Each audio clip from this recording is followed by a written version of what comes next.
Factsverse presents. This man's mother was killed in a plane crash. Then, agents found suspect clippings in her purse. Flight 629 took off from Denver, Colorado at 6:52 p.m. November 1, 1955. There were 44 people on board.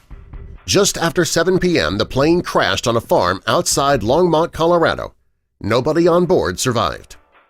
Right after the crash, representatives from United Airlines and the Civil Aeronautics Board started interviewing witnesses to figure out why the plane went down.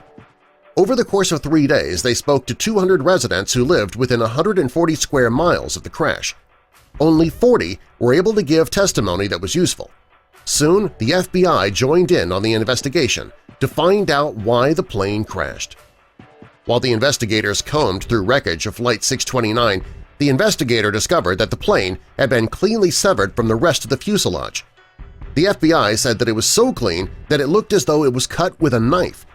They also found it strange that the tail came to a rest 1.5 miles from the nose and the engines.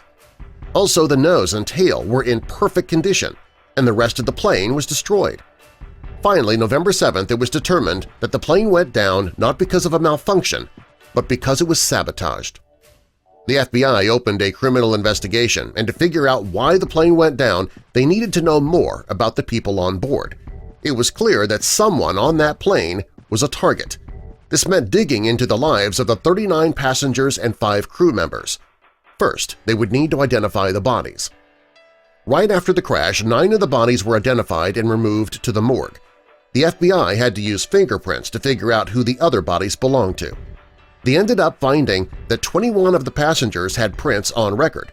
In the 1950s, fingerprinting wasn't as commonly used as it is today. However, there were circumstances that a person would have their fingerprints on record. 6 of the victims worked at defense plants during World War II, so their prints were in the FBI files. 5 of the victims served in the U.S. Armed Forces, so their prints were on file. 2 of the victims worked for the government, so their prints were also on file. A Canadian couple died in the crash, and because they had applied for naturalization the year before they died, their fingerprints had also been taken. One of the victims asked the government to keep his fingerprints on file. And finally, United Airlines kept its own employees' prints on file as well, so they were also identified. There were only 14 people who weren't identified, and their families came forward within a few days. The youngest person who died on the plane was a 13-month-old baby. The oldest person on board was a woman named Leela McLean, who was 81 years old. To get to the truth, the investigators went through every inch of the wreckage. They reassembled the plane in a warehouse that was kept under guard, and finally they were able to pinpoint the location of the fatal blast. It occurred in the cargo compartment. The investigators were able to find traces of explosive items and found material that came from an explosive device, along with evidence of explosives. Now it was time to figure out who would have brought the bomb on board.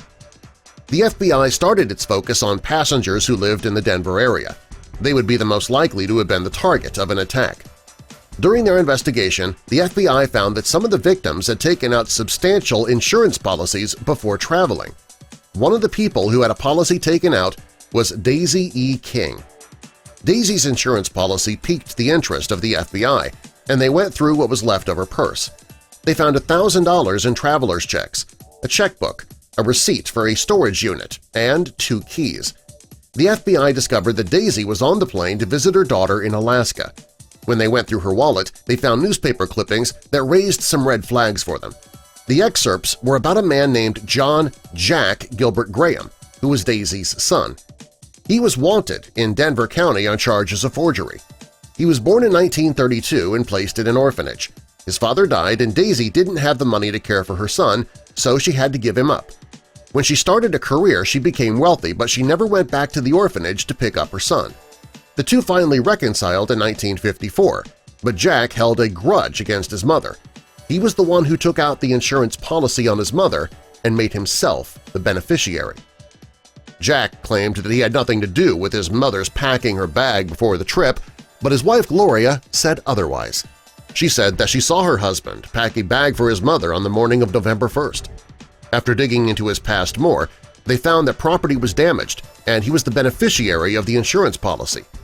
The same happened with the truck that he intentionally wrecked for insurance money. Finally, he wrote checks for over $4,000, which was why he was wanted for fraud. When the police searched his home and found bomb-making supplies that matched those on Flight 629, Jack was arrested. He tried for an insanity defense, but it didn't work. He was found guilty and put to death January 11, 1957. Subscribe for more.